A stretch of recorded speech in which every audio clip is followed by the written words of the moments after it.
Good morning and welcome to today's edition of What's New in Books. I'm Penelope Rail and today our guest is Kelly Lowe, author of the new book, The Art of Connecting, a potent topic for today's current times when isolation caused by the coronavirus pandemic has us all trying to find new paths to happiness while still keeping ourselves safe.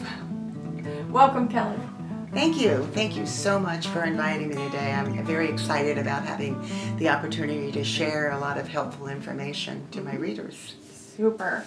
So let's just jump right in. One of the most important points you make in this book is that being lonely is very different from being alone. So you share life stories from famous celebrities who we would think would rarely be alone, and yet they still feel lonely. Patrick Swayze and Dolly Parton are some examples that you used, and Jimmy Buffett even wrote about it in a song.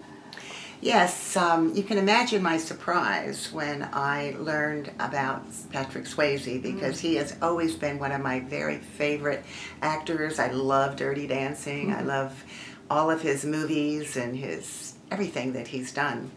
And what I discovered was with all of his fame, all of his fortune, all of his popularity and all of the people that surrounded him, that he still experienced loneliness. And I also learned that Dolly Parton was another person that experienced loneliness, and I discovered this on watching Sunday Morning, and they talked about and to these people. It's fascinating.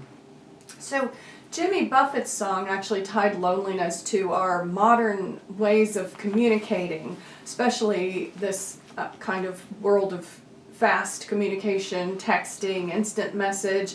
And many of the therapists you interviewed pointed to this kind of irony of a culture that is always supposedly connected but still lonely. Yes, I did find that when I was reflecting, as I was writing my book, came to mind that Jimmy Buffett, who is one of my favorite people, anyone that knows me knows that I am a parrot head. And I remembered that he wrote, everyone's on the phone, so connected and so alone.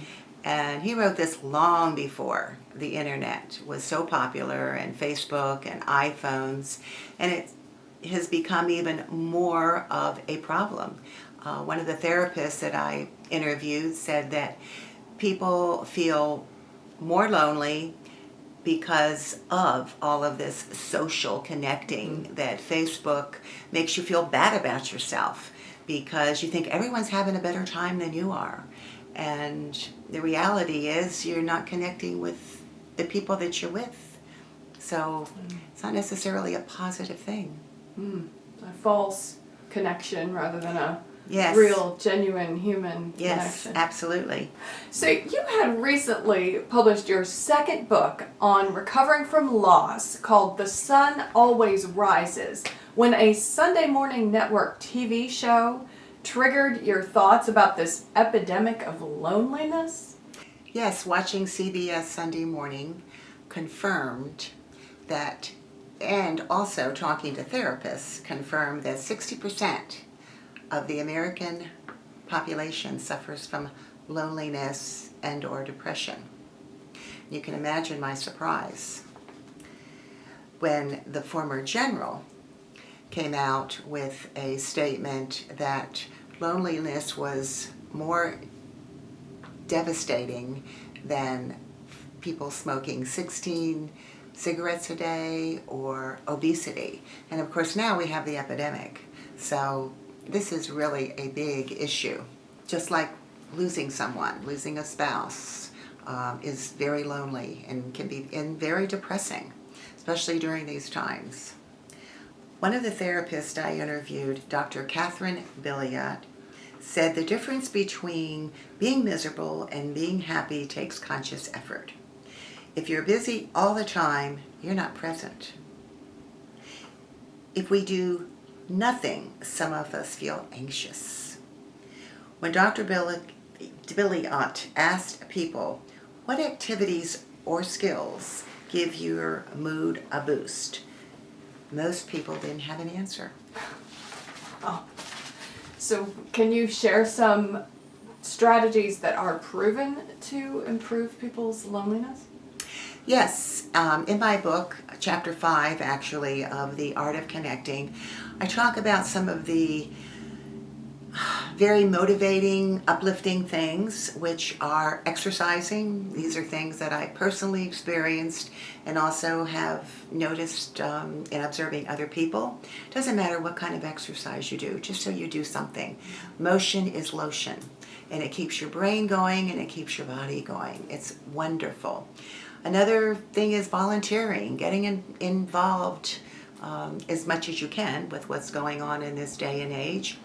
Meditating, and of course we can do that alone without any interaction from anyone. And gratitude, being grateful for what you have and what you can do is so important, and that helps us connect with ourselves and with other people. Wow. So along with these more traditional kinds of interactions or activities, I understand your book also explores some complementary healing practices? Yes, some of the complementary healing practices would be meditation. Again, that's an important thing to mention. Reiki healing, I've been fortunate to have some very good good Reiki healer that I've worked with. And yoga, daily practice of yoga is very therapeutic, and even in this day and age with the virus, we can still do yoga, like on Zoom, for example. I do that and find that to be very helpful.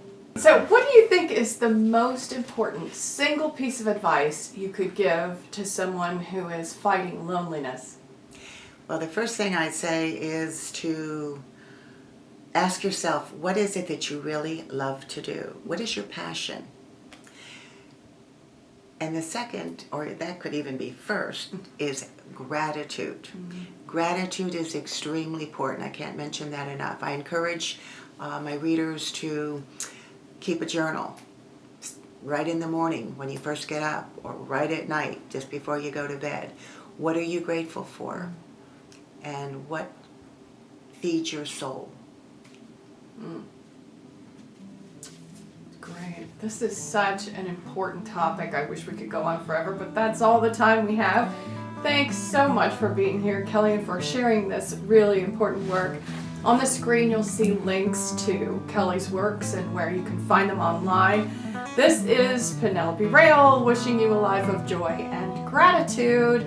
Until we meet next time on What's New in Books. Thank you.